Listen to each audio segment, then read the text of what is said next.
You said your eviction came as a surprise to you. So who do you feel the most betrayed by? You know what? It was more of a collective shock.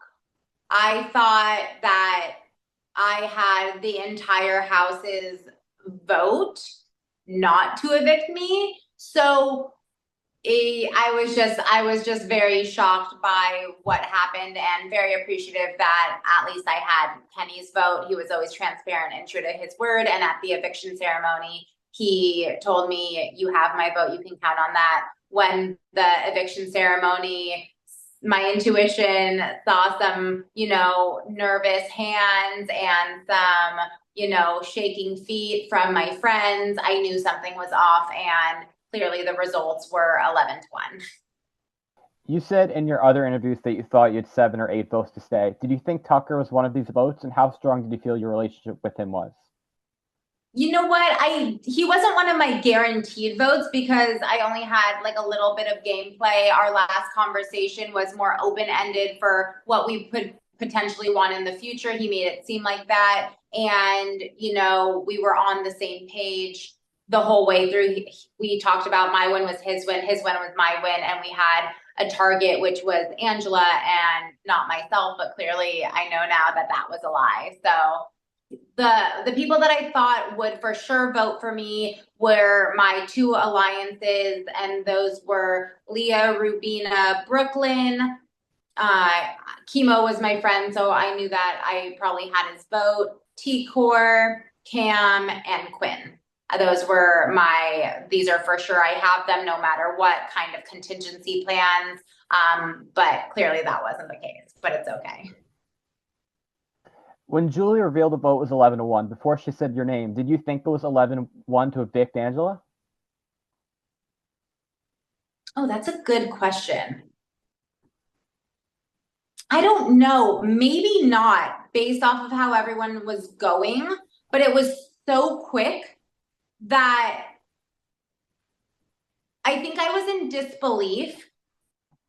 No one was looking at me. Sorry, there's a lot in my mind. Bring me back to that moment of shock. Clearly you can Yeah. tell I'm a little shocked and flustered now. Bring me back to that moment when people weren't looking at me in the eye and giving me like their nervous nonverbal tics that I was, very aware of. I was like, something's up. But like I kind of still was in denial, I would say, like they wouldn't do this. So I think probably the 11-1 was for her. And then the moment she said my name, I think I was additionally shocked because you saw me kind of in slow motion move out of the house. I was in complete utter disbelief, and I didn't want it to be true because everything in my mind from that week was confirmed that I was not the target, and I didn't feel anything until the voting was taking place. So yes, I think I would say 11-1. I thought those votes were not for me to be evicted. Part of why the House evicted you was because they thought you had the power. So why did you not try harder to convince them that you didn't have it?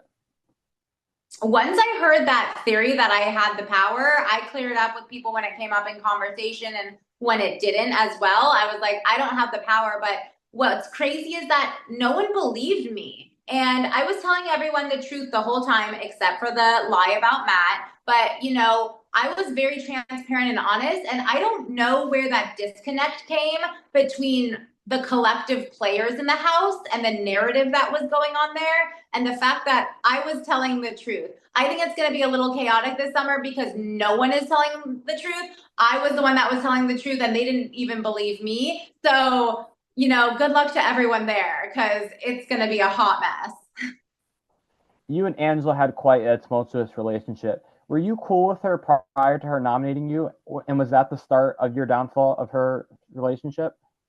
You know what? So when I first met her, I thought she had a great personality, great energy. But, first impressions are only that. They are first impressions. You get to know someone by their words and actions. And, I had nothing against her even when she put me on the block kind of thing. I still had to play my game. And, she said she wanted to try to align with me and regain my trust. And I said that's built through action, like actions speak louder than words. And, you know, throughout the week of getting to know all of these players, including her, it didn't align with me to work with her. And so that is what I told her. And that on her end is kind of what transpired. And I just set boundaries accordingly. Let's say you win the AI arena and stay in the game. Angela goes out. You win HOH. Who are your 3 nominees and why? Ooh, okay. So I would probably nominate Cedric. Sorry, young Cedric. I love young Cedric fans. That show was so fun to cultivate on Big Brother, but I didn't talk any game with him ever. So that would be my reasoning. And I think he knows a little bit more about Big Brother than he let on to the house. My second vote would be for Joseph. Joseph was actually a really surprising character in the game.